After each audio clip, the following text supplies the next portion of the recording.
एक बार की बात है, दो मित्र थे। एक बार की बात है, दो मित्र थे।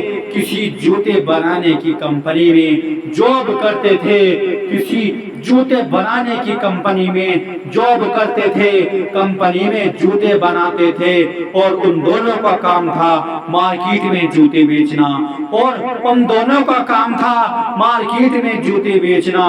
एक बार कंपनी के मालिक ने ऐसे गांव में जूते बेचने भेजा जहां सभी लोग नंगे पैर रहते थे। जहां सभी लोग नंगे पैर रहते थे। कोई चप्पल या जूता नहीं पहनता था। कोई चप्पल या जूता नहीं पहनता था। पहला बंदा गांव में जाता है और वहां के लोगों को देखकर बड़ा परेशान हो जाता है।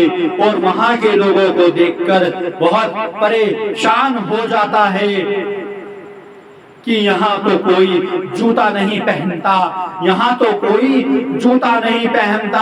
यहाँ मैं अपने जूते कैसे बेचूंगा। यहाँ मैं अपने जूते कैसे बेचूंगा। ये सोचकर वो वापस आ जाता है। फिर दूसरा मित्र गांव में आ जाता है और ये देखकर काफी खुश होता है। वह ये देखकर काफी खुश होता है कि यहाँ तो कोई जूते ही नहीं पहनता। यहाँ तो कोई जूते भी नहीं पहनता। अब तो मैं अपने सारे जूते यहाँ बेच सकता हूँ। अब तो मैं यहाँ अपने सारे जूते बेच सकता हूँ। यहाँ तो मेरे बहुत सारे ग्राहक हैं। यहाँ तो मेरे बहुत सारे ग्राहक हैं।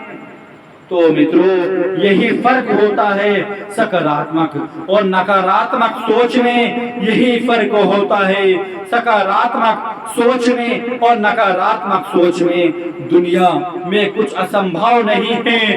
दुनिया में कोई असंभव नहीं है। बस सोच, हमेशा सकारात्मक सोच रखने वाले लोग चांद पर भी पहुंच जाते हैं। सकारात्मक सोच रखने वाले लोग चांद पर भी पहुंच जाते हैं। और नकारात्मक सोच वाले लोग जीवन भर मंडूक बने रहते हैं।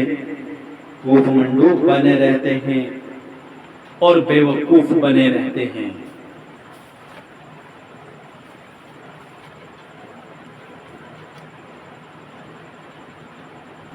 आज मैं आपको ऐसी स्टोरी बताऊंगा जिसमें है कि ईश्वर तू ही अन्नदाता है। कि ईश्वर तू ही अन्नदाता है। किसी राज्य में एक प्रतापी राज्य हुआ करता था। वो राजा रोज सुबह उठकर पूजा पाठ किया करता था। पूजा पाठ किया करता था। वो गरीबों को दान देता। वो गरीबों को दान देता था। अपने उस उदार व्यवहार और दया की भावना की वजह से राजा पूरी जनता में बहुत लोकप्रिय हो गया था।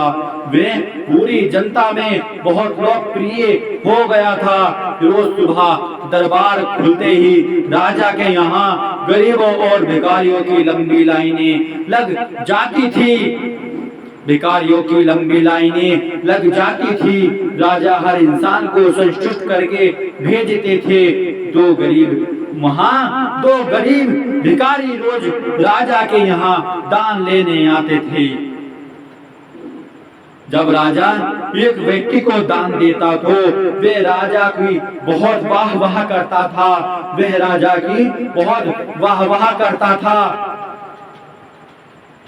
और राजा को दुआएं देता।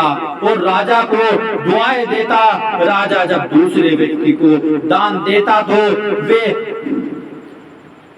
वे हर बार एक ही बात बोलता था। वे हर बार एक ही बात बोलता था, हे ऊपर वाले तू बड़ा दयालु है। हे ऊपर वाले तू बड़ा दयालु है। तूने मुझे इतना सब कुछ दिया। तूने मुझे इतना सब कुछ दिया। तो राजा को ये बात बहुत गलत लगती थी। राजा को ये बात बहुत गलत लगती थी। राजा सोचता कि दान में देता हूं और ये गुणगान उस ऊपर वाले के करता है और ये गुणगान उस ऊपर वाले के करता है। एक दिन राजकुमारी का जन्मदिन था। एक दिन राजकुमारी का जन्मदिन था। उस दिन राजा ने दिल खोलकर दान दिया। उस दिन राजा ने दिल खोलकर दान दिया। जब वे दोनों व्यक्ति का नंबर आया, जब वे दोनों व्यक्ति का नंबर आया तो राजा ने पहले उस व्यक्ति को दिया जो राजा के गुणगान करने लगा। जो राजा के गुणगान करता था राजा ने पहले उसे दिया, लेकिन राजा ने जैसे ही उसे दूसरे व्यक्ति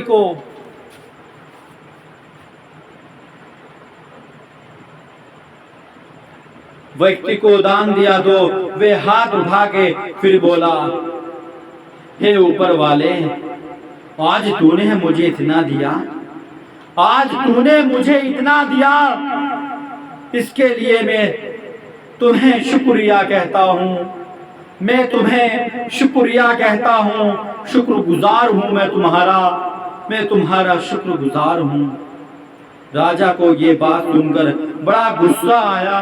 उसने कहा कि मैं तुम्हें दान देता हूँ, उसने कहा कि मैं तुम्हें दान देता हूँ, फिर तुम मेरे बजाय ऊपर वाले का गुणगान क्यों करते हो? फिर तुम ऊपर वाले का गुणगान क्यों करते हो? वे व्यक्ति बोला, राजन, देने वाला तो ऊपर वाला है, वही सबका अन्नदाता है, वही सबका अन्नदाता है, आपका भी और मेरा भी। यह कहकर वे वहां से चला गया और यह कहकर वे वहां से चला जाता है। अब राजा ने उस व्यक्ति को सबक सिखाने की सोची थी।